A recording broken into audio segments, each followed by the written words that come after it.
बार की बात है जब तीन दोस्त माधुरी, ममता और गीता जो बैठकर बातें कर रहे थे, तभी अचानक से वहां पर एक कंगन बेचने वाला आया।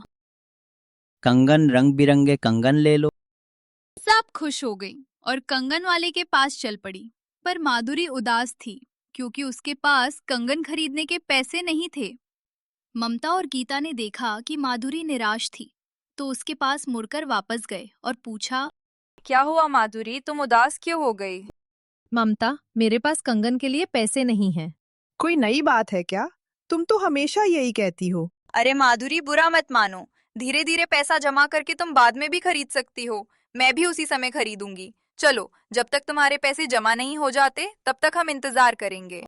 माधुरी ने अपनी सहेलियों को अलविदा किया और घर की ओर चल पड़ी। घर पर उसकी माँ ने देखा कि उसका मन कुछ ठीक सा नहीं लग रहा था। क्या हुआ मेरी बच्ची? खुशी ने कंगन खरीदे। अगर हमारे पास काफी पैसे होते तो आप भी मेरे लिए कंगन खरीदते ना। मेरी बच्ची, चिंता मत करो। तुमको पता है असली धन क्या होता है? एक दयालु दिल और दूसरों की मदद करना। और इससे हम कुछ भी पा सकते हैं। ठीक है बेटा। अपनी माँ की बातें सुनकर माधुरी को अच्छा लगा और उस रात वो शांति से सो गई। एक दिन माधुरी और उसकी सहेलियां बातें कर रहे थे। उन्होंने एक गधे को भारी लकड़ियों का बोझ ले जाते हुए देखा।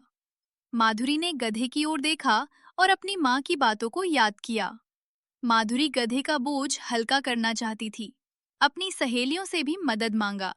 छी छी, माधुरी, ये गधा कितना गंदा है। मैं इसके पास भी नहीं जाऊंगी। माफ करना माधुरी, मेरे कपड़े नए हैं तो मैं भी नहीं आ सकती। माधुरी ने अब गधे की मदद अकेले ही करने का निर्णय लिया। ये तो काफी मुश्किल काम था, पर फिर भी उसने किया।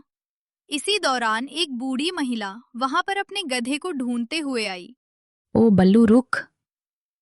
बल्लू, मैं तेरे पीछे और नहीं दौड़ सकती। बूढ़ी महिला को पता नहीं था कि गधा एक ही जगह खड़ा हुआ था। जब वो पास आई तो उसने माधुरी को गधे के पास देखा। अरे बेटी, कौन हो तुम?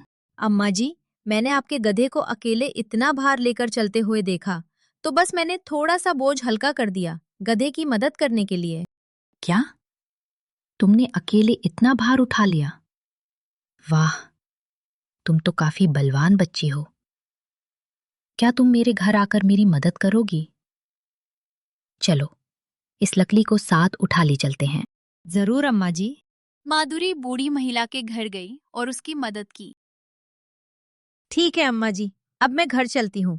अलविदा। अरे लड़की, रुको तो सही। तुम बहुत प्यारी हो। तुमने अपने कपड़ों और हाथों के गंदे होने की परवाह किए बिना मेरी इतनी मदद की। तुम्हारा स्वभाव सच में बहुत दयालु है। ये चक्की ले जाओ, मेरी तरफ से तुम्हारे लिए एक तोहफा। बूढ़ी महिला की बातें सुनी और वहां से चक्की लेकर चली गई। घर जाकर अपनी माँ को सब कुछ बताया। माधुरी की माँ उत्सुक थी चक्की के जादू को देखने के लिए। माधुरी बोली, ओ जादुई चक्की, हमें खाने के लिए चावल दे दो। ऐसा बोलते ही चक्की चलने लगी और उसमें से चावल के दाने निकलने लगे। दोनों, माधुरी और उसकी माँ, ये नजारा देखकर आश्चर्यचकित रह गए। चक्की चलती गई और सारा कमरा चावल से भर गया। माधुरी की माँ को अब फिक्र होने लगी। अरे माधुरी, हाय हाय, हम इसको रोकेंगे कैसे? जी माँ, मुझे पता है इसको कैसे रोकना है। ओ जादुई चक्की, तूने काम किया सही, बस रुक जा अभी। ऐसा बोलते ही चक्की रुक गई। अरे बेटी, अब हम इतना चावल का क्या करेंगे? अरे हाँ, हम इसको बाजार में बेचकर पैसे कमाएंगे। दोनों गए बाजार और चावल को बेचकर अच्छा पैसा कमाया। कई दिनों तक उन्होंने चावल, अनाज, गेहूं सब बेचकर खूब धन कमाया। माधुरी की माँ ने माधुरी के लिए वो सारी चीजें लाई जो उसको चाहिए था। माधुरी की सहेलियां उसको नए कपड़े, सुनहरे कंगन, चमचमाते जूतों में देखकर हैरान ही रह गए। इस कहानी से हम ये सीखते हैं कि जब हम दूसरों की मदद दिल से करेंगे तो उसका इनाम कई गुण ज्यादा होकर वापस हमारे पास ही आता है।